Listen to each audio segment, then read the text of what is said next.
France Inter. France Inter Plus. Oubliez le passé, le futur. Inter-actualité.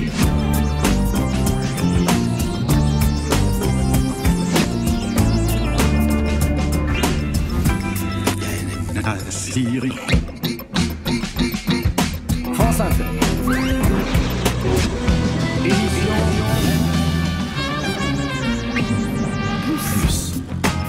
Bonsoir à toutes et à tous et bienvenue à celles et ceux qui nous rejoignent pour ce France Inter Plus d'Albert Camus. En marge des courants philosophiques, Camus est d'abord témoin de son temps, refusant toute compromission. Il n'a cessé de lutter contre les idéologies et les abstractions qui détournent de l'humain. Il est ainsi amené à s'opposer à l'existentialisme et au marxisme. Et sa critique du totalitarisme soviétique va lui valoir les anathèmes des communistes et sa rupture avec Jean-Paul Sartre. Camus va recevoir le prix Nobel de littérature le 10 décembre 1957. Mais ça, il ne le sait pas encore quand il répond le 11 mars 1957 sur la radio-télévision française à une série d'entretiens menés par le journaliste Jean Maugin sur son travail d'écrivain et d'auteur dramatique. Plus de Camus, soirée humaniste sur France Inter. Voyez-vous, un écrivain travaille solitairement. Et jugé dans la solitude. Surtout se juge lui-même dans la solitude. Ça n'est pas bon, ni sain. Pour peu qu'il soit normalement constitué, un jour vient toujours où il a besoin du visage humain, de la chaleur d'une collectivité. Cela explique d'ailleurs la plupart des engagements d'écrivains. Le mariage, l'académie, la politique. Ces arrangements d'ailleurs n'arrangent rien. On n'a pas plutôt perdu la solitude qu'on se prend à la regretter. On voudrait avoir en même temps les pantoufles et le grand amour. Les académiciens tiennent absolument à être non-conformistes. Et les engagés de la politique veulent bien qu'on agisse ou qu'on tue à leur place, mais à la condition qu'ils gardent le droit de dire que ça n'est pas bien du tout. Oui, croyez-moi, le métier d'artiste aujourd'hui n'est pas une sinécure. Pour moi, en tout cas, le théâtre m'offre la communauté dont j'ai besoin. Les limitations et les servitudes matérielles dont tout homme et tout esprit ont besoin. Dans la solitude, l'artiste règne, il est vrai, mais sur le vide. Au théâtre, au contraire, il ne règne pas du tout. Ce qu'il veut faire dépend des autres, de beaucoup d'autres. Le metteur en scène a besoin de l'acteur qui a besoin du metteur en scène. Et cette dépendance mutuelle, à partir du moment où elle est acceptée et reconnue avec l'humilité et la bonne humeur qui conviennent, fonde la solidarité de ce métier et donne un corps à la camaraderie de tous les jours. Ici, nous sommes tous liés les uns aux autres et cependant, chacun est libre à sa manière ou à peu près. N'est-ce pas une bonne image de la société future?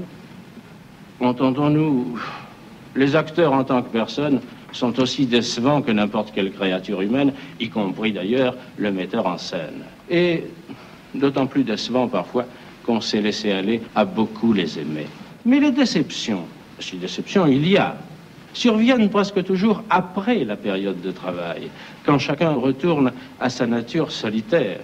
On dit dans ce métier où l'on n'est pas très fort sur la logique, et on le dit avec la même conviction, que ce qui gâte les troupes, c'est le succès. Ou bien au contraire, que ce qui gâte les troupes, c'est l'échec. Il n'en est rien. Ce qui gâte les troupes, c'est presque toujours la fin de l'espoir qui, pendant les répétitions, les tenait réunis. Car cette communauté n'est si étroitement unie que par la proximité du but ou de l'enjeu. Un parti, par exemple, un mouvement, une église, sont aussi des communautés. Mais le but qu'elles poursuivent se perd dans la nuit de l'avenir. Au théâtre, au contraire, le fruit du travail, qu'il soit amer ou doux, sera recueilli un soir, connu longtemps à l'avance et dont chaque jour et chaque nuit de travail rapproche. L'aventure commune, le risque couru par tous, crée alors une équipe de femmes et d'hommes tout entière tournée vers un seul but et qui ne sera jamais meilleure ni plus belle que le soir longtemps attendu où la partie enfin se joue.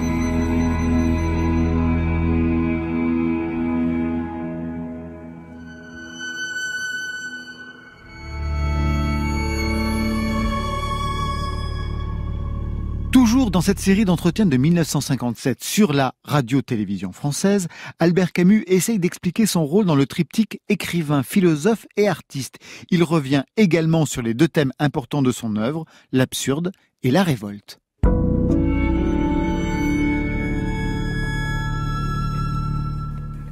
On s'est plus trop souvent, je crois, à confondre en Albert Camus l'artiste, le moraliste et même et surtout le philosophe.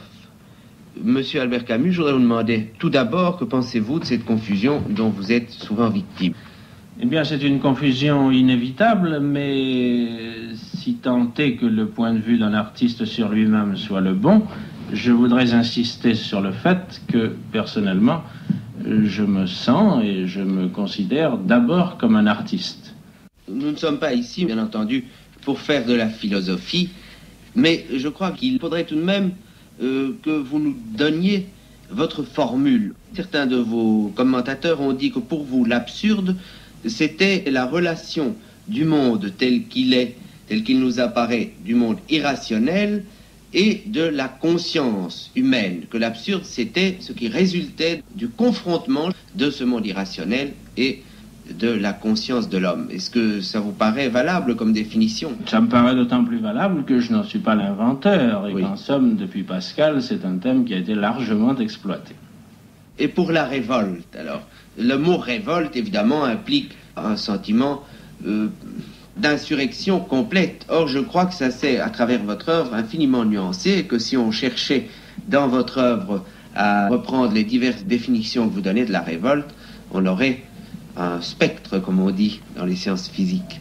On aurait en effet un spectre, et pour la raison excellente que la révolte, comme tous les mouvements de l'esprit ou du cœur humain, c'est à la fois la pire et la meilleure des choses, et il est tout à fait naturel qu'un écrivain qui s'intéresse aux passions de l'homme autant que de son intelligence essaie de donner à ces passions la plus grande efficacité, la plus grande utilité possible sur le plan de la vie la plus simple comme sur le plan de la vie sociale. Et j'ai essayé de tirer en effet de la révolte les éléments d'une attitude qui ne soit pas une attitude de pure destruction, de pur nihilisme, ce qui s'explique assez si on veut bien considérer que je ne m'intéresse pas au nihilisme contemporain par goût esthétique ou personnel, je m'y intéresse dans la mesure où il est possible de le dépasser. Je voudrais vous demander encore, puisque vous avez dit très bien que chez vous le sentiment de l'absurde ne vous séparait pas du tout des autres hommes, mais qu'au contraire vous le considériez comme une des données essentielles à la conscience de tout homme, pourquoi l'homme d'aujourd'hui est-il plus sensible à l'absurde que l'homme du XVIIe, par exemple? Et naturellement, il y est plus sensible puisqu'il a perdu à la fois ses racines et ses cadres. Il est bien certain que l'Europe a perdu aussi bien ses religions que sa foi sociale, du moins en ce qui concerne l'Occident, et aussi que ses racines morales, si vous voulez. Naturellement, l'homme se sent plus solitaire, plus exposé en quelque sorte, et il n'y a rien d'étonnant à ce qu'un sentiment de désarroi profond s'installe au cœur même de son être. En somme, je rendrai ce que je veux dire clair en rappelant ce que j'ai dit d'ailleurs dans un de mes livres, que l'Europe qui en 50 ans a tué, déraciné ou déporté 70 millions d'êtres humains n'est évidemment pas une terre où peut s'installer le confort et la satisfaction de soi, pour le moment au moins. Et on s'explique assez que l'homme européen aujourd'hui hésite et tourne de tous les côtés, ne voyant à choisir apparemment qu'entre la servitude ou la folie. Mais je pense pour ma part qu'il y a un chemin qui passe entre la servitude et la folie, et qui est celui que les intellectuels en particulier ont pour mission de repérer au moins. Il y a un dernier point que je voudrais éclaircir, c'est que l'absurde pour vous ne détermine pas dans l'homme la stérilisation, mais qu'au contraire, il est une espèce de révélation qui n'interdit par exemple pas du tout la joie, ni l'intervention politique dans une certaine mesure, ni l'amour, ni tous ces sentiments-là, mais qui les renouvelle. Oui, Pour moi, l'absurde a été un point de départ et naturellement, je trouve que loin d'être un élément de stérilisation, le confort, le sommeil, la satisfaction de soi, l'embourgeoisement du cœur sont des facteurs de stérilisation infiniment plus vivaces et dynamiques. Et je n'ai jamais pensé qu'on pût rester sur l'attitude absurde comme sur une position de négation pure. Il me semble au contraire que cette insatisfaction profonde qu'il peut réveiller chez l'être humain est susceptible de donner naissance à des actions, à des passions, à des joies, et c'est un peu l'effort que j'ai poursuivi dans mes livres que d'essayer de donner une expression, des couleurs, une illustration à ces conquêtes de l'absurde. Mais j'ai fait un seul pas en avant, et cette fois, sans se soulever, l'arabe a tiré son couteau qu'il m'a présenté dans le soleil. La lumière a giclé sur l'acier, et c'était comme une longue lame étincelante qui m'atteignait au front. Au même instant, la sueur amassée dans mes sourcils a coulé d'un coup sur les paupières et les a recouvertes d'un voile tiède. Mes yeux ont intégré derrière ce rideau de larmes et de sel. Je ne sentais plus que les cymbales du feu.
à la source fraîche derrière le rocher. J'avais envie de retrouver le murmure de son eau, envie de fuir le soleil plus fort, envie enfin de retrouver l'ombre sans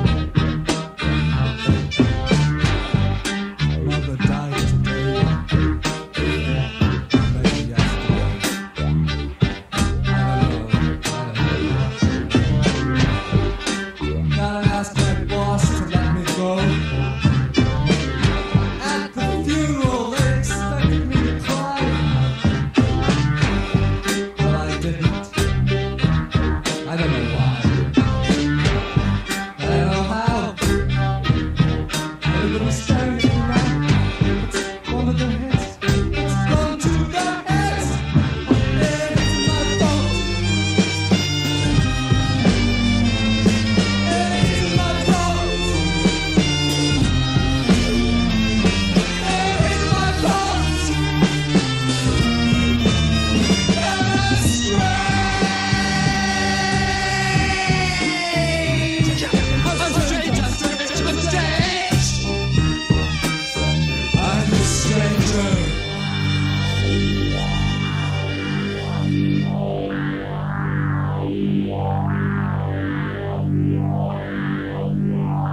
C'était en 1977. Le groupe expérimental avant-gardiste Tuxedo Moon reprenait l'Incipit de l'étranger dans The Stranger. France Inter Plus. Les archives extraordinaires de France Inter. L'œuvre littéraire la plus connue d'Albert Camus est sans doute L'Étranger. C'est le premier roman de Camus, qui paraît en 1942, vendu à plus de 10 millions d'exemplaires en France, traduit en 68 langues, troisième roman francophone le plus lu dans le monde après Le Petit Prince de Saint-Exupéry et 20 000 lieues sous les mers de Jules Verne. Une adaptation cinématographique a été réalisée aussi par Luchino Visconti en 1967. Alors, quelles furent les raisons d'être du livre? Quelles furent les conditions de sa rédaction? Et comment le livre a-t-il pu sortir au printemps de 1942? Ce sont toutes ces questions que le 21 septembre 2016, Jean Lebrun pose à l'historienne et professeure de littérature française à l'université de Yale, Alice Kaplan, l'auteur de Enquête de l'étranger chez Gallimard.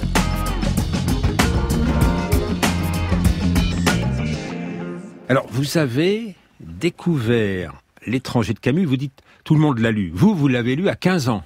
Oui, à 15 ans, dans une colonie de vacances dans l'état de Maine, où j'allais pour apprendre le français. Et on ne parlait pas du tout de l'Algérie.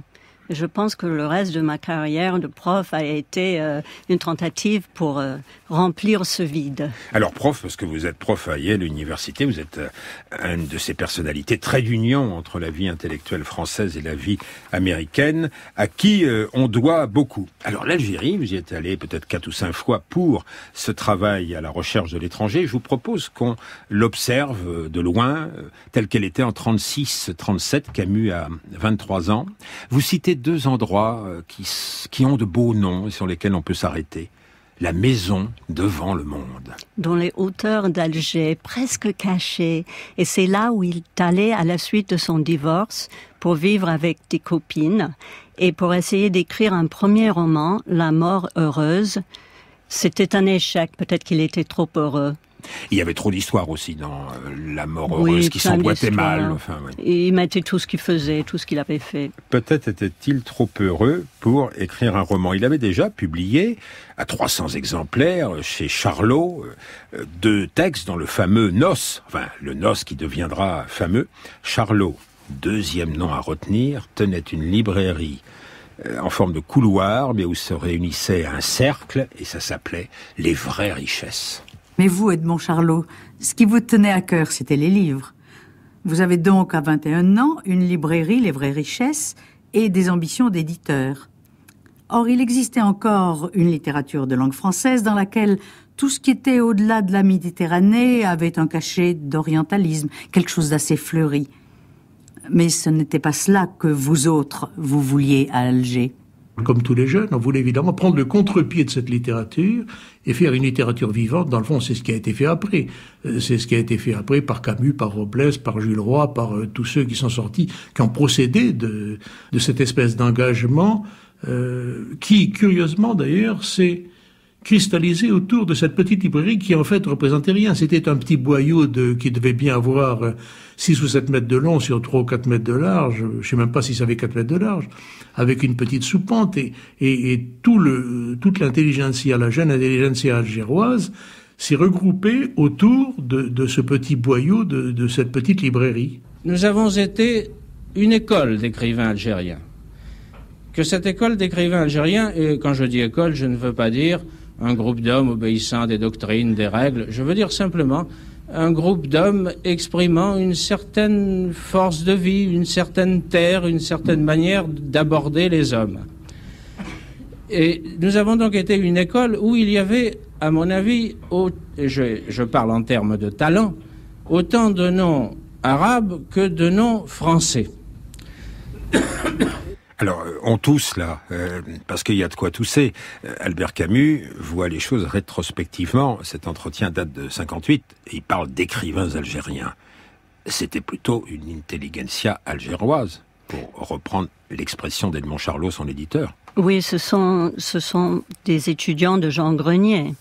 Alors, il faut se souvenir que Charlot, il était même plus jeune que Camus, donc c'est vraiment des gens jeunes qui sortent de l'université et qui vont vouloir fonder une esthétique méditerranéenne. Et puis pour Camus, c'est aussi le début de son travail d'éditeur, parce qu'il aide Charlot à éditer des livres. Alors vous citez Jean Grenier, le professeur élégant qui le protège, mais un autre nom va intervenir fin 1938, c'est Pascal Piat. Pascal Piat, extraordinaire personnage. Oui, on s'en lasse pas. C'est un journaliste pur et dur, et qui prend Camus à Alger Républicain. Alors Alger Républicain, c'est un quotidien que fonde Pascal Piat, un quotidien progressiste. De gauche, et puis c'est là où Camus va découvrir vraiment une mise en scène pour son roman futur.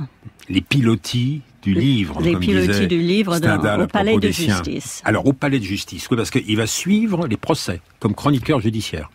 Oui, il va suivre par exemple le meurtre du Cheikh El Okbi, qui est une sorte d'affaire Dreyfus de cette époque en Algérie. Il va tâcher de soigner ses descriptions. Il va peindre des personnages. Il voit un juge qui l'intéresse beaucoup, par exemple. Ah oui, qui le s'appelle juge Vaillant, qui à un certain moment, il va prendre un crucifix et il tend le crucifix devant l'accusé pour dire « mais vous ne croyez pas en Dieu, il faut ». Le juge Vaillant qui finira dans les émeutes de Sétif en 1945. Et donc l'idée va jaillir que le narrateur, c'est lui. L'idée va jaillir qu'un personnage européen va tuer un Arabe. Et se pose la question de l'échafaud à ce moment-là. Justement, alors ça c'est tout à fait inédit. C'est pas dans l'édition de la Pléiade de Camus qu'on verrait en note ce que vous nous racontez. C'est là qu'un soir, Camus va au cinéma. Le cinéma Lorégent, dites-vous. Oui. Il doit être fatigué, parce qu'il travaille beaucoup à Alger Républicain. Et il va regarder, peut-être en galant de compagnie, un film avec Fernandel en vedette. La pitié. Tout condamné à mort aura la tête tranchée.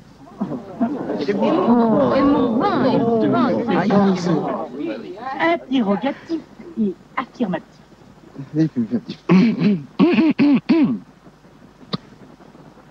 Tout condamné à mort aura la tête tranchée. Tout condamné à mort aura la tête tranchée. N'est-ce pas? Ah, ça c'est bien. Et pensif. Pensif. Tout condamné à mort tranché. Oh, ne tirez pas l'expression, gardez l'expression. Elle va bouger plus. Voilà. Comique.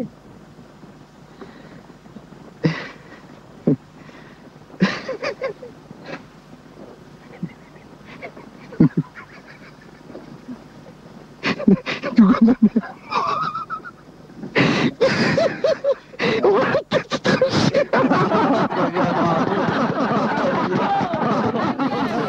Comment d'un article du Code pénal, on peut donner plusieurs interprétations. C'est le Spoons de Marcel Pagnol.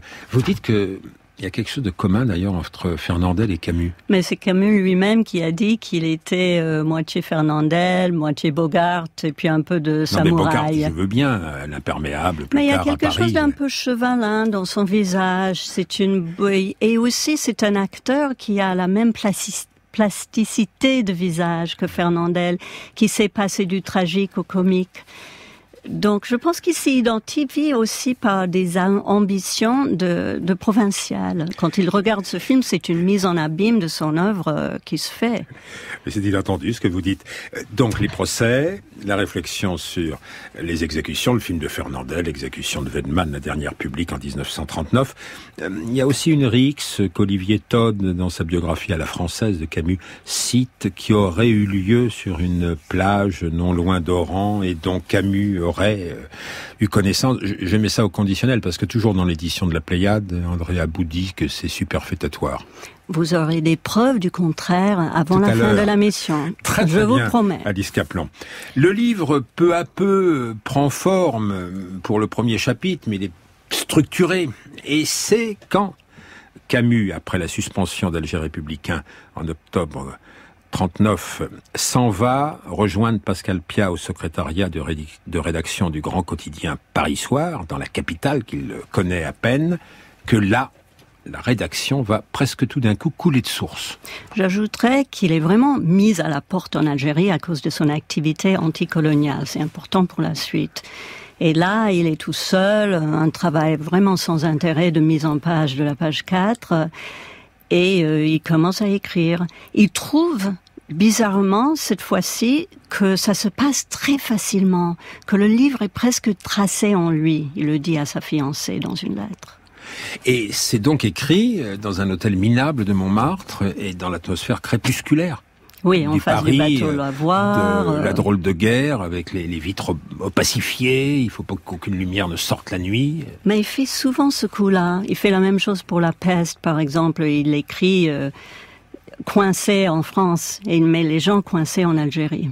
Il est très malheureux et c'est pour ça qu'il écrit un roman, c'est ça, aussi facilement. Oui, je rentre dans le romantisme un peu traditionnel. Mais non, Alice Kaplan. Le livre est pratiquement fini, le premier jet, au moment où va commencer la débâcle.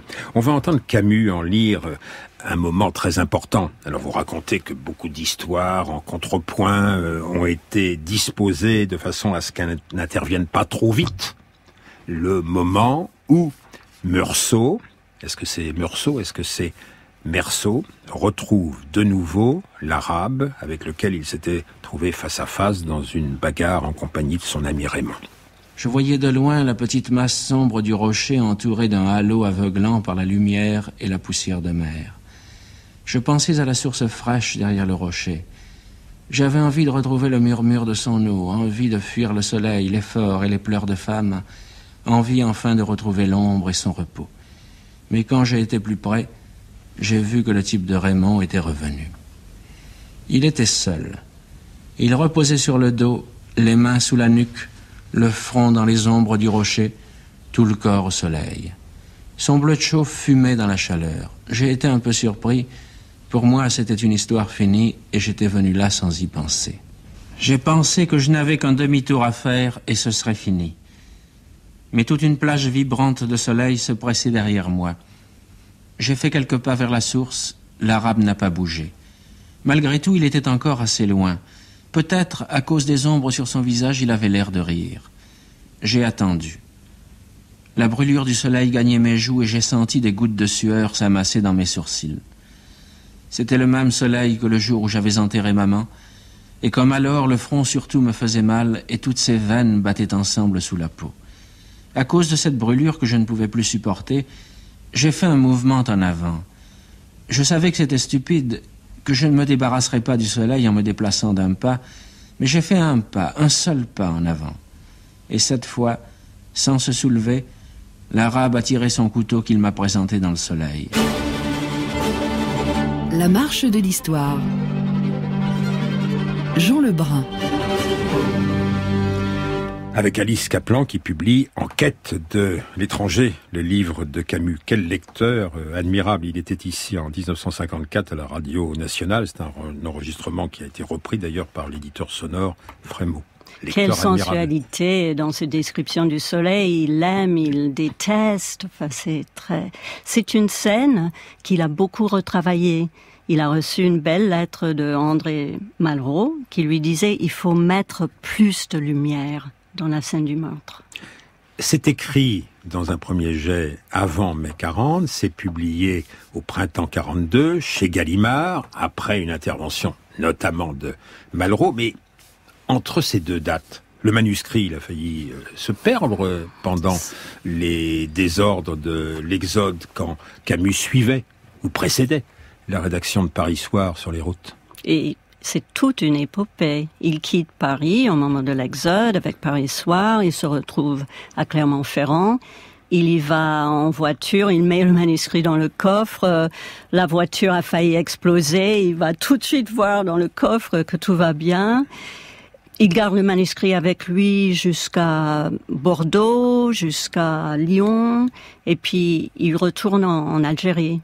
Et il est là à Oran avec le manuscrit. Et après, pour faire arriver ce manuscrit jusqu'à Paris dans un pays divisé en deux zones, c'est aussi une histoire trop longue à raconter ici. Enfin, l'intermédiaire numéro 1, c'est l'indispensable Pascal Piat qui va mettre en relation Albert Camus, toujours en Algérie, avec la maison Gallimard. Il y a un seul manuscrit de référence, il y a un manuscrit postiche aussi, non ?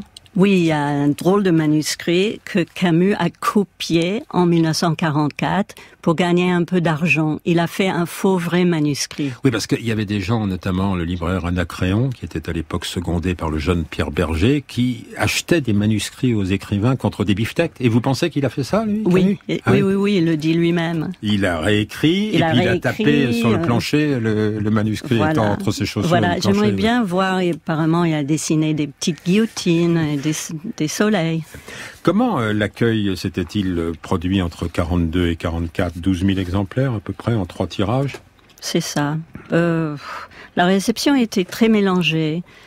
Enthousiasmé dans la zone occupée, moins enthousiasmé à Vichy, où des critiques comme André Rousseau, Figaro, trouvaient ça vraiment inhumain. Après la Libération, Camus, qui est entré en résistance, reparaît en animateur de combat de la résistance à la Révolution. Il a maintenant une aura extraordinaire. Et vous dites, Alice Kaplan, que bientôt l'homme Camus sera plus considéré peut-être que son premier livre. C'est peut-être le cas pendant le voyage aux États-Unis en 1946. Alors là, on fait appel aux archivistes. On n'a pas retrouvé le son de la radio nationale. C'est vraiment dommage. Qui raconte ce voyage. Il a fait une émission à New York avec le correspondant de la radio nationale et on ne sait jamais, on perdu. lance un appel à nos auditeurs qui sait. Par contre, ce qu'on a retrouvé, c'est le témoignage plus tardif de Michel Vinavert, le grand auteur de théâtre, était à l'époque un simple jeune étudiant réfugié aux États-Unis pendant la guerre. Dans un quotidien, c'était peut-être le New York Times, que Albert Camus visitait New York et qu'il était à tel hôtel. J'ai pris le train et je suis allé à l'hôtel en question.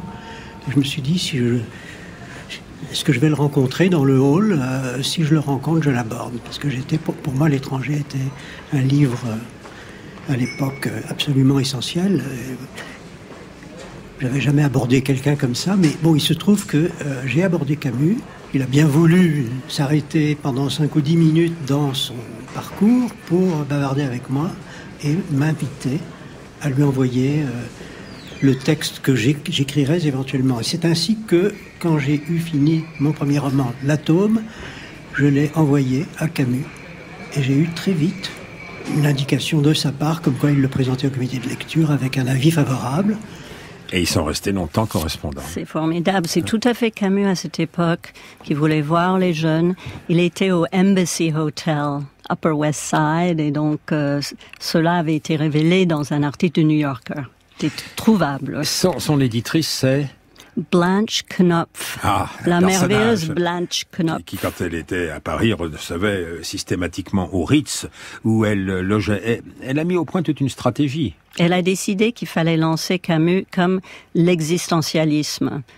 Pour cela, elle était bien aidée par Sartre, qui avait annoncé à Harvard dans une conférence que Camus était l'avenir des lettres et qu'il exprimait vraiment l'esprit de la résistance. Sartre avait publié un grand article sur Camus pendant l'occupation, une 20aine de pages, je crois, en 1943. C'est curieux parce que quand on regarde rétrospectivement ce que signifie le nom de Sartre pour nous, on s'étonne qu'il n'ait pas parlé de l'arabe dans son article. Oui, le Sartre qui va préfacer Fanon, Les damnés de la terre, s'intéresse pas du tout à l'arabe. Aucun critique français ne s'intéressait à l'arabe à cette époque-là. Peut-être qu'ils étaient trop préoccupés par la sortie de guerre, justement. Et pourtant, il s'était passé des choses pendant la guerre en Algérie. Et avant Sétif, vous racontez une histoire de 1942, d'août 1942, sur une plage à Zeralda. Il y a un maire qui décide de prendre des arrêtés pour interdire la plage aux musulmans et aux juifs. Oui, il faut se souvenir que les Juifs avaient perdu leur nationalité française et donc que c'était un moment de grand racisme. Et il les a mis en prison sans qu'ils puissent respirer. Il y a une rafle sur la plage. Une vraie rafle sur la plage. Avec des civils joints aux gendarmes et aux policiers. Plein de gens sont morts, asphyxiés. Oui, on les a mis dans une cave, un endroit sans aération. Oui. 25 morts. Oui. J'ai trouvé ça à Aix dans les archives d'outre-mer. Mais personne ne soupçonne Camus de négliger les Arabes, ni les Kabyles. On se souvient de ces enquêtes d'Alger républicain. Il y a quand même un grand éditeur de chez Gallimard, à qui vous êtes redevable, Pierre Nora, en 1961, qui dit si Meursault tue l'arabe, ça exprime peut-être le désir des Français de conserver leur plage, leur territoire. Il fait une très belle analyse d'historien à cette époque où l'indépendance doit se faire, tandis que pour Camus, je dirais qu'il y a un grand malentendu. C'est-à-dire, il n'a pas nommé l'arabe pour une très bonne raison, parce que ça lui permettait d'exprimer le racisme sans avoir à l'expliquer, en ne disant pas un nom propre, comme il avait vu James Cain faire la même chose dans Le Facteur sonne toujours deux fois. Oui, parce que c'est un livre inspiré par Le Facteur sonne deux fois et c'est le racisme de Los Angeles. Et pour moi, c'est un choix esthétique. Ce n'est pas un geste raciste du tout, au contraire. Parce que le style est toujours en deçà de l'expression dans ce livre. En 1967, l'indépendance a eu lieu. Voilà que Visconti va aller tourner L'étranger. Le scénario, vous nous le direz, a été très difficile à mettre au point entre la veuve de Camus, Francine, Camus est mort en 1960, et le cinéaste italien. Souvenir de tournage où on va retrouver, toujours vivant et vif, notre éditeur des vraies richesses. Aujourd'hui, Luchino Visconti tourne dans une Algérie qui, elle aussi, a suivi son destin, l'adaptation cinématographique du roman. L'aventure de l'étranger continue. Bon, Charlot. Il y a tout de même une évolution considérable entre la période de 1936 et celle de 67. Ça fait une trentaine d'années d'écart. Pratiquement tout a changé. Même l'atmosphère de Bellecour, on a tourné récemment des scènes, est changée. Le pittoresque de cette rue a changé. Les tramways à baladeuses, qui étaient assez extraordinaires, où il y avait des grappes humaines accrochées, n'existent plus, sont remplacés par des autobus. Il y avait encore à l'époque une circulation de voitures à chevaux qu'on ne trouve plus. Il y avait une vie de petits bistrots que je n'ai plus retrouvée, ni à Bellecour, ni ailleurs d'ailleurs. Sono rimasto sui primi gradini completamente stordito dal sole.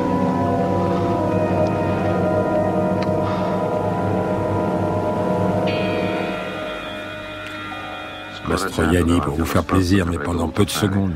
Alice Kaplan. Alors Charlot, c'est lui qui se sent étranger dans l'Algérie transformée. Il était là en 67. Mais Visconti, il a senti qu'il y avait un intérêt, qu'il y aurait eu un intérêt à transposer l'action des années 30 aux années 60. C'est ça qu'il voulait. Il voulait au début, il voulait faire une histoire avec l'OAS, avec le terrorisme, avec la fin de l'Algérie française, et les ayants droit ont dit non, pas du tout. Donc il a repris le scénario, il était surveillé par Emmanuel Robles, l'ami de la famille, et il a fait quelque chose d'assez fidèle, mais finalement un peu plat. Oui, il voulait représenter la guillotine à la fin, et là encore, ça aurait vraiment faussé le roman. Mais l'étranger appartient à l'Algérie maintenant. En témoigne la contre-enquête, le roman de Kamel Daoud, qui cherche à se placer du côté de l'arabe. Absolument, c'est vraiment une belle invention, le roman de Kamel Daoud, qui redonne en même temps une nouvelle vie à l'étranger, parce qu'il a ce geste postmoderne. Il prend un autre personnage du livre qui a un rôle mineur et il le met au centre. Le nom n'est pas le même dans l'édition en Algérie, la première, que vous avez eu beaucoup de mal à trouver aux États-Unis, et dans l'édition française chez Actes Sud, qui a eu tellement de succès. Dans l'édition d'Algérie, c'est Albert Meursault. Donc il y a confusion entre Camus et le personnage. Dans l'édition française, est-ce que c'est pour s'adapter au public de notre pays, c'est Meursault? Alors, en Algérie, le problème avec Camus, c'est qu'il est toujours l'homme qui n'a pas soutenu le FLN, plus le personnage de l'étranger. Donc il y a confusion. Kamel Daoud représente cette confusion. En France, il n'y a pas le même besoin. Et en plus, il faut respecter l'ayant droit, le droit moral de la famille, etc. Donc c'est très compliqué et je ne pense pas que cette différence change tant les choses. Le roman est toujours aussi réussi, à mon avis. Vous nous avez fait une promesse, vous avez défié l'éditeur de l'étranger dans la collection de la Pléiade chez Gallimard. Vous vous souvenez peut-être, chers auditeurs, juillet 39, une rixe a lieu sur une plage non loin d'Oran, entre deux petits coqs de village. Alors l'éditeur de la Pléiade dit, il y a tout le temps ça sur les plages de la Méditerranée. Vous êtes allé dans les collections de l'Écho d'Oran. À Oran, j'ai feuilleté le vrai journal de 39, et là, je vois un article, Bouisseville, rixe sur la plage. Je vois le nom de Raoul Bensoussan, et je vois le nom de l'arabe qui s'appelle Kadour Twil. Et je vais voir sa famille par la suite.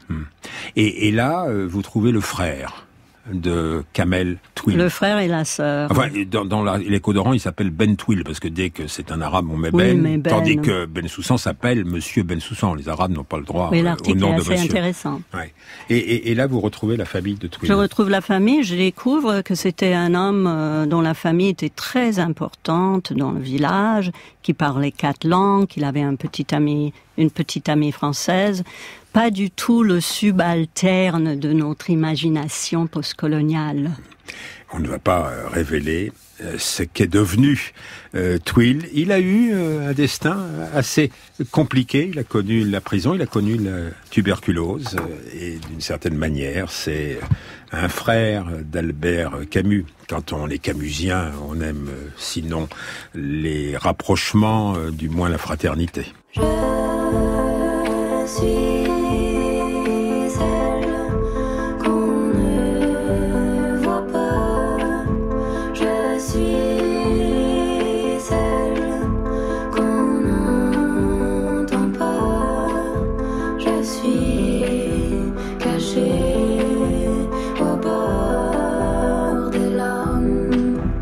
je suis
Je suis la reine des drames.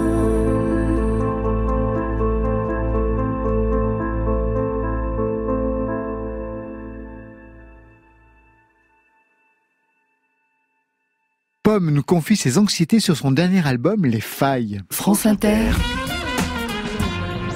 Pour terminer cette série d'émissions sur Albert Camus, on laisse Guillaume Gallienne nous faire une lecture de l'étranger. C'était dans son émission Ça ne peut pas faire de mal, du 17 janvier 2015. Et maintenant des extraits de l'étranger, un de mes livres préférés en fait. Ça a été la première fois que j'ai découvert ce que le style pouvait métamorphoser dans l'imaginaire, à quel point la brièveté d'une phrase pouvait raconter profondément quelque chose de large, en fait. C'est quand j'ai découvert le style, en fait. Voilà, c'est à travers, en lisant L'étranger de Camus, je devais être en, je sais pas, en 5e ou en 6e, je ne sais plus. Et c'est pour ça que je tenais à en lire quelques extraits aujourd'hui aussi. Ce roman est emblématique de la réflexion de Camus sur l'absurde. Il est aujourd'hui considéré comme l'un des chefs-d'œuvre littéraires du XXe siècle et a déjà été traduit dans plus de 40 langues.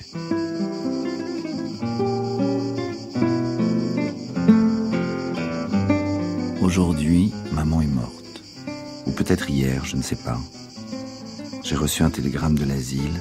Mère décédée, enterrement demain, sentiments distingués. Cela ne veut rien dire. C'était peut-être hier. L'asile de vieillards est à Marengo, à 80 km d'Alger. Je prendrai l'autobus à 2h et j'arriverai dans l'après-midi. Ainsi je pourrai veiller et je rentrerai demain soir. J'ai demandé 2 jours de congé à mon patron et il ne pouvait pas me les refuser avec une excuse pareille. Mais il n'avait pas l'air content. Je lui ai même dit « ce n'est pas de ma faute ». Il n'a pas répondu. J'ai pensé alors que je n'aurais pas dû lui dire cela. En somme, je n'avais pas à m'excuser. C'était plutôt à lui de me présenter ses condoléances. Mais il le fera sans doute après-demain quand il me verra en deuil. Pour le moment, c'est un peu comme si maman n'était pas morte. Après l'enterrement, au contraire, ce sera une affaire classée et tout aura revêtu une allure plus officielle. J'ai pris l'autobus à 2h, il faisait très chaud. J'ai mangé au restaurant chez Céleste, comme d'habitude. Ils avaient tous beaucoup de peine pour moi et Céleste m'a dit « on n'a qu'une mère ». Quand je suis parti, ils m'ont accompagné à la porte. J'étais un peu étourdi parce qu'il a fallu que je monte chez Emmanuel pour lui emprunter une cravate noire et un brassard. Il a perdu son oncle il y a quelques mois. J'ai couru pour ne pas manquer le départ. Cette halte, cette course, c'est à cause de tout cela sans doute ajouté au chaos, à l'odeur d'essence, à la réverbération de la route et du ciel que je me suis assoupi. J'ai dormi pendant presque tout le trajet. Et quand je me suis réveillé, j'étais tassé contre un militaire qui m'a souri et qui m'a demandé si je venais de loin. J'ai dit oui pour n'avoir plus à parler.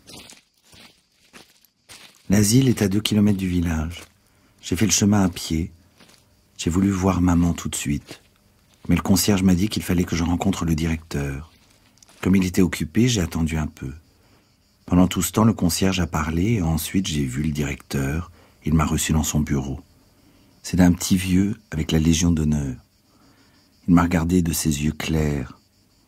Puis il m'a serré la main qu'il a gardée si longtemps que je ne savais trop comment la retirer. Il a consulté un dossier et m'a dit « Madame Meursault est enterrée ici il y a 3 ans. Vous étiez son seul soutien. » J'ai cru qu'il me reprochait quelque chose et j'ai commencé à lui expliquer, mais il m'a interrompu. « Vous n'avez pas à vous justifier, mon cher enfant. J'ai lu le dossier de votre mère. Vous ne pouviez subvenir à ses besoins. Il lui fallait une garde. Vos salaires sont modestes, et tout compte fait, elle était plus heureuse ici. » J'ai dit « oui, monsieur le directeur. » Il a ajouté « Vous savez, elle avait des amis, des gens de son âge. Elle pouvait partager avec eux des intérêts qui sont d'un autre temps. Vous êtes jeune, elle devait s'ennuyer avec vous. » C'était vrai. Quand elle était à la maison, maman passait son temps à me suivre des yeux en silence. Dans les premiers jours où elle était à l'asile, elle pleurait souvent, mais c'était à cause de l'habitude. Au bout de quelques mois, elle aurait pleuré si on l'avait retirée de l'asile, toujours à cause de l'habitude. C'est un peu pour cela que dans la dernière année, je n'y suis presque plus allé. Et aussi parce que cela me prenait mon dimanche, sans compter l'effort pour aller à l'autobus, prendre des tickets et faire 2 heures de route.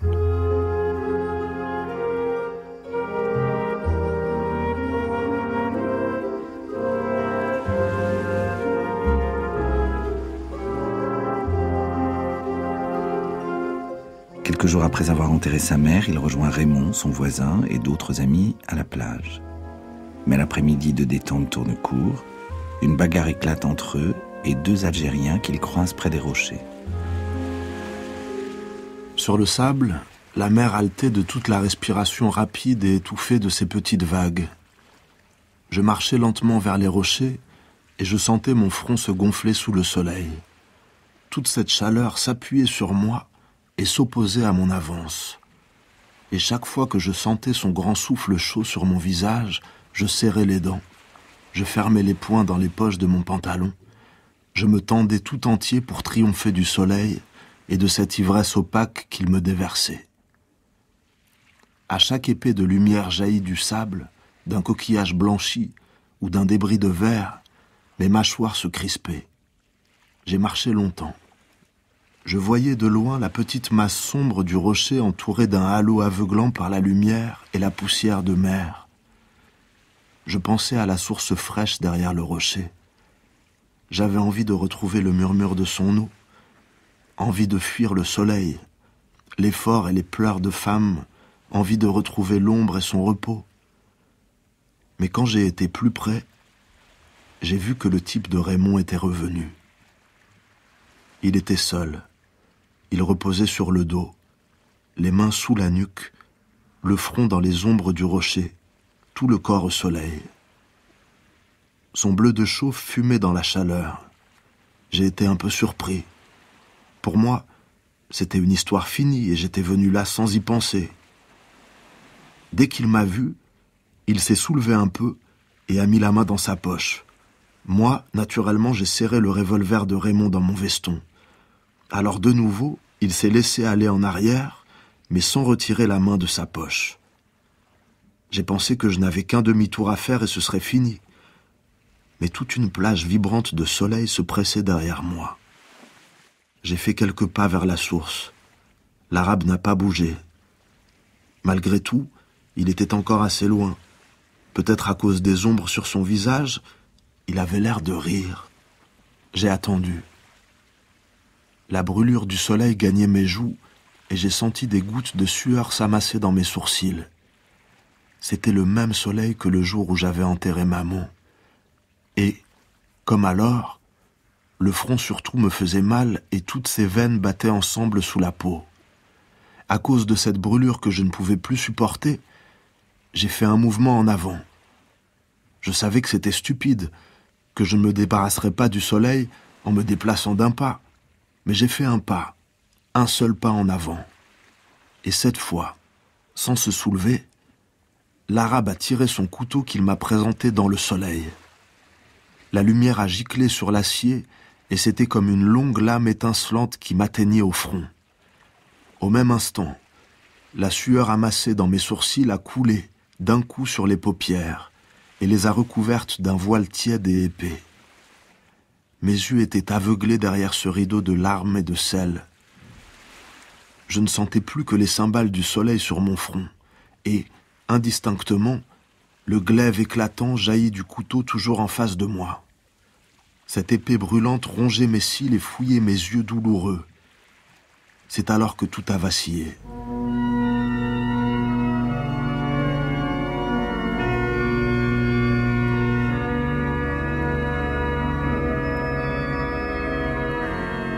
La mer a charrié un souffle épais et ardent.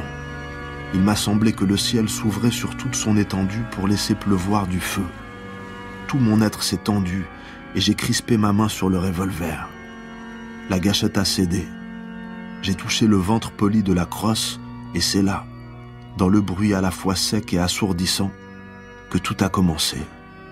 J'ai secoué la sueur et le soleil. J'ai compris que j'avais détruit l'équilibre du jour, le silence exceptionnel d'une plage où j'avais été heureux. Alors, j'ai tiré encore 4 fois sur un corps inerte, où les balles s'enfonçaient sans qu'il y parût. Et c'était comme 4 coups brefs que je frappais sur la porte du malheur. C'était France Inter Plus d'Albert Camus. On va s'arrêter là pour aujourd'hui et pour cette semaine. La semaine prochaine, vous avez rendez-vous avec les 4 grands noms de la BD à l'occasion du Festival d'Angoulême. Réalisation ce soir, Stéphane Combe. Préparation, Virginie Rosic. Voilà, tout est dit. Il ne me reste plus qu'à vous souhaiter le bonsoir et le bon week-end. À lundi.